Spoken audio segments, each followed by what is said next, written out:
بسم اللہ الرحمن الرحیم فتلقى آدم من ربه كلمات فتاب عليه إنه هو التواب الرحيم قلنا اهبطوا منها جميعا فإما يأتينكم مني هدى فمن تبع هداي فلا خوف عليهم ولا هم يحزنون والذين كفروا وكذبوا بآياتنا أولئك أصحاب النار هم فيها خالدون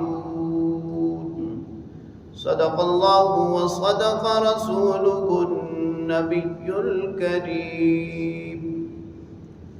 سورہ بقرہ کی آیت نمبر 37 تا 39 کی تلاوت آپ نے سماعت کی۔ ترجمہ سماعت فرمائیں۔ فَتَلَقَّى آدَمُ مِن رَبِّهِ كَلِمَاتٍ، آدم علیہ السلام نے اپنے رب سے کچھ کلمات سیکھ لیے۔ فَتَابَ عَلَيْهِ، پھر اللہ تعالیٰ نے ان کی توبہ قبول کی۔ انہ هو التواب الرحیم، بے شک وہ اللہ توبہ قبول کرنے والا رحم کرنے والا ہے۔ قلنا اہبطوا منہا جمیعا، ہم نے پھر کہا کہ اب اتر جاؤ تم سب کے سب۔ فإما یأتینکم منی ھدی، تمہارے پاس میری طرف سے ہدایت آئے۔ فمن تبع ھدای، جس نے ہدایت کی پیروی کی، اتباع کی، اس کے مطابق زندگی بسر کی، فلا خوف علیہم، ان پر کچھ خوف بھی نہیں ہے، ولا هم یحزنون، اور نہ ہی وہ غمگین ہوں گے۔ والذین کفروا وکذبوا بآیاتنا، اور وہ لوگ جنہوں نے کفر کیا اور ہماری آیات کو جھٹلایا، اولئک اصحاب النار، وہ جہنم والے ہیں، ہم فیہا خالدون، ہمیشہ اس میں رہیں گے۔ آدم علیہ السلام اور اما حوا علیہ السلام سے جب شجر ممنوعہ کے پھل کھانے کی لغزش ہو گئی، اللہ تعالیٰ نے انہیں زمین میں اتار دیا۔ اب ندامت تو حد سے زیادہ ہے، گریہ ازاری ہے، نالہ ہے، رو رہے ہیں، لیکن زبان پر کوئی ایسے کلمات نہیں آ رہے کہ جن سے اللہ رب العالمین سے معافی مانگیں، توبہ کریں۔ پھر اللہ تعالیٰ نے حضرت آدم علیہ السلام کو وہ کلمات سکھائے جو سورہ اعراف میں ہیں۔ قالا ربنا ظلمنا انفسنا، کہ اے ہمارے رب، ہم نے اپنی جانوں پر ظلم کیا۔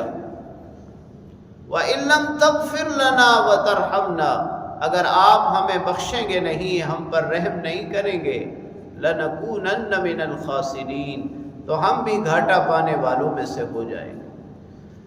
تو ان کلمات کی جیسے ہی حضرت آدم اور حضرت حوا علیہ السلام کی زبان پر یہ کلمات جاری ہوئے تو اللہ رب العالمین نے ان کی توبہ قبول کی، ان کی طرف رجوع فرمایا، اور پھر دوبارہ سے باقاعدہ خلافت عرضی کا اعلان فرمایا۔ قلنا اہبطوا منہا جمیعا، اوپر بھی یہی کلمات تھے۔ تو یہاں یہ سوال پیدا ہوتا ہے کہ پھر تکرار کیوں، وہ تو پہلے ہی زمین میں موجود تھے۔ اصل میں پہلی دفعہ جب اتارا تھا اس میں کسی قدر ناراضگی شامل تھی اللہ رب العالمین کی، اور اب اللہ تعالیٰ نے توبہ قبول کر کے رضامندی کا اعلان فرمایا اور باقاعدہ طور پر خلافت کا اعلان فرمایا کہ اب تم نے زمین میں ہی رہنا ہے۔ یہاں ایک اور بات بھی ذہن میں آتی ہے کہ اصل میں تو اللہ رب العالمین نے آدم علیہ السلام کو پیدا ہی اس زمین میں بھیجنے کے لیے کیا تھا، تو پھر جنت میں کیوں بھیجا؟ یعنی پیدائش سے پہلے جب فرشتوں سے اللہ رب العالمین فرما رہے ہیں تو اذ قال ربک للملائکۃ انی جاعل فی الارض خلیفہ، اعلان تو اس وقت یہی تھا کہ زمین میں اپنا نائب بنانے جا رہا ہوں۔ اصل میں ابدی اور دائمی زندگی کا جو مقام ہے وہ ہے جنت۔ اللہ رب العالمین انسانوں کے باپ سیدنا آدم علیہ السلام کو ان نعمتوں کا تجربہ کروانے کے لیے کچھ دنوں کے لیے جنت میں بھیجتے ہیں۔